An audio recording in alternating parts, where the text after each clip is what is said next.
দক্ষিণ কামৰূপৰ মিৰ্জা বৰকুচিস্থিত ঐতিহ্যমণ্ডিত শ্ৰী শ্ৰী মা নিজেশ্বৰী মন্দিৰত বিগত কেইবেলি ধৰি এইবেলি 17 আগষ্ট ৰবিবাৰৰ পৰা 19 আগষ্ট মঙলবাৰলৈ তিনিদিনীয়াকৈ অনুষ্ঠিত হ'ব 56 সংখ্যক মনসা পূজা।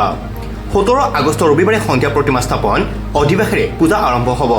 লগতে দ্বিতীয় দিনৰ মূল পূজাৰ কাৰ্যসূচী হিচাপে খটবুৰণ, পদ্মকুমাৰী পূজা আৰু অষ্টনাগ পূজা লগতে হোম, পুষ্পাঞ্জলি, দেউধা নাচ আদি কাৰ্যসূচীৰে পূজা আয়োজন কৰা হ'ব। তৃতীয় দিনৰ পূজা হিচাপে মঙলবাৰে নিশা সামৰি পৰিব পূজাৰ সমূহ ভক্তপ্ৰাণ ৰাইজৰ উপস্থিতি তথা সহায় সহযোগিতা বিচাৰিছে শ্ৰী শ্ৰী নিজেশ্বৰী মন্দিৰ মনসা পূজাৰ বিষয়ববীয়া তথা পৰিচালনা সমিতিয়ে। আমাৰ আজি নিজেশ্বৰী মন্দিৰত 56তম মনসা পূজা আমি কৰিছোঁ। ইতিমধ্যে আমাৰ 17, 18, 19 তাৰিখে হ'বলগীয়া পূজাখনো আমি প্ৰস্তুতি প্ৰায় সম্পূৰ্ণ কৰিছোঁ। কিবা কিবি কাম বাকী আছে, বাকীখিনিও আমি যৎপৰোনাস্তি চেষ্টা কৰিছোঁ আৰু সমূহ ভক্তজনক এই পূজাখনত অংশগ্ৰহণ কৰি আমাক উদযাপিত কৰিব বুলি আশা কৰিছোঁ। আৰু প্ৰতিদিনে আপোনালোক কেনেকুৱা ধৰণৰ কাৰ্যসূচী হাতত ৰাখিছে?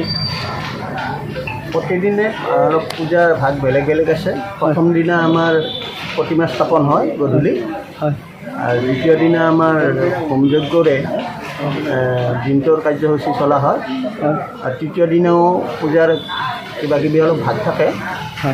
আমাৰ 19 তাৰিখে ৰাতি সমাপ্ত হ'ব। আমি দেৱধনী নৃত্য দেখিবলৈ পাওঁ। তাৰ মাজে আমাৰ 3 দিনে দেৱধনী চলি থাকিব আৰু সময়ে সময়ে তাত সময় আছে। এনি টাইম দেৱধনী নাচ নহয়, তাৰ সময়ৰ মাজে মাজেহে দেৱধনী নাচ কৰা হয়। প্ৰশাসনৰ কেনেকুৱা ধৰণৰ? প্ৰশাসনৰ লগত আমি সম্পূৰ্ণ যোগাযোগ ৰাখিছোঁ। তেওঁলোকে আমাক সম্পূৰ্ণ দিছে, পাৰ্মিশ্যনটো দিছে আৰু তেওঁলোকে সম্পূৰ্ণ সহযোগ কৰে। ভক্তপ্ৰাণ ৰাইজক কি ক'ব বিচাৰিব? ভক্তপ্ৰাণ ৰাইজে পূজাখনত অংশগ্ৰহণ কৰি মাৰ চৰণত সকলোৱে আশীৰ্বাদ এটা লৈ যাতে সকলো জনগণৰ কুশল কামনা হয়, তাৰ বাবে আশীৰ্বাদ ল'ব। পলাপাৰীৰ পৰা জিতুমণি শৰ্মাৰ report, news any 365। Stay informed, stay ahead. News Any 365.